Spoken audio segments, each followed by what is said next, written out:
বাঘমুন্ডি বিধানসভায় মনোনয়ন জমা দেওয়ার পরই গতি পেল বিজেপির নির্বাচনী প্রচার। প্রার্থী রহিদাস মাহাতোর সমর্থনে অযোধ্যা পাহাড় জুড়ে শুরু হয়েছে কার্যত ভোটের উৎসবের আবহ।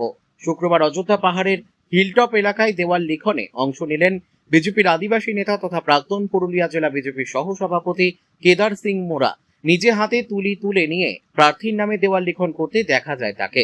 এদিন তিনি বলেন, পাহাড় জুড়ে পরিবর্তনের হাওয়া বইছে এবং সাধারণ মানুষের উৎসাহই সেই বার্তা স্পষ্ট করছে। বিজেপি কর্মী সমর্থকরাও দেওয়াল লিখন ও প্রচারে সক্রিয়ভাবে অংশ নিচ্ছেন। গতকালকেই আপনাদের নমিনেশন হলো বিজেপি প্রার্থীর সমর্থন, এবং আজকেই দেখা যাচ্ছে দেওয়াল লিখন এবং প্রচার তো জোর কদমে চলছে। কিরকম চলছে আপনাদের অযোধ্যা পাহাড় এলাকায়? নমস্কার, জোহার।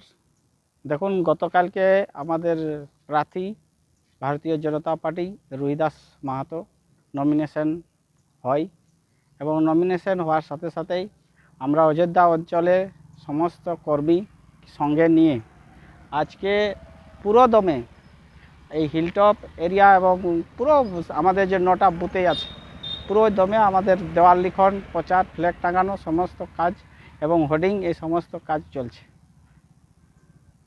একটা বাঘমুন্ডি বিধানসভা এলাকার বেশ চর্চিত জায়গা অযোধ্যা পাহাড়, অযোধ্যা হিলটপ, সারা রাজ্যের একটা নজর কাড়া জায়গা। কীরকম ফলাফল হবে এই এলাকা থেকে?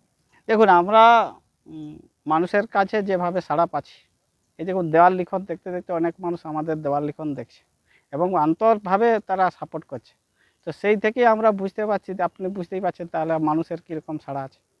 অর্থাৎ আমাদের যে অযোধ্যা অঞ্চল পুরো পাহাড় আদিবাসী এলাকা, আদিবাসী এবারে ভারতীয় জনতা পার্টিকে উন্নয়নের পক্ষে এবং বিকাশের পক্ষে মোদিজির হাত শক্ত করবে, এইটুকু আমরা নিশ্চিত আছি।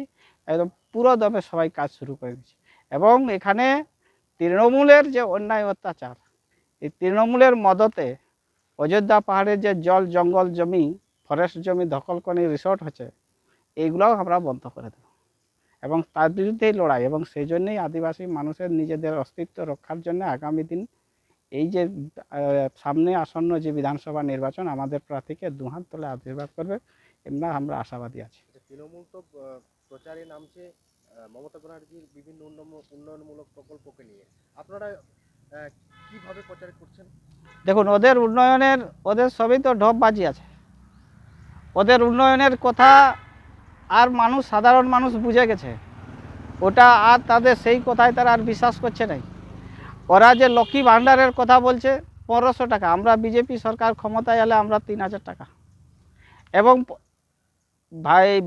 তৃণমূল সরকার থাকার জন্য আজ আয়ুষ্মান কারোর 5 লাখ টাকা দিতে পারছে না মোদিজির বলে ইগোর কারণে। তো সেইগুলা আমরা আমাদের সরকারগুলো আমরা সেইগুলো সাপ্লিমেন্ট করব, এই লাভগুলো মানুষ পাবে, এবং সেটা মানুষ বুঝতে পারেছে।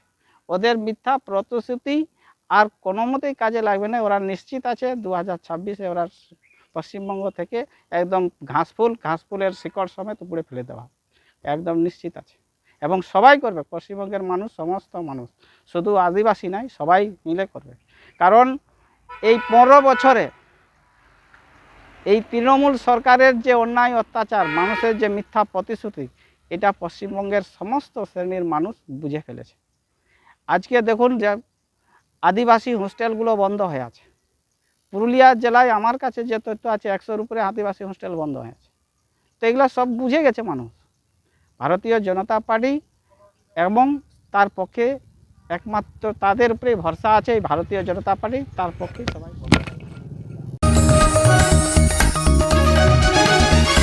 आप देख रहे हैं न्यूज़ UNI।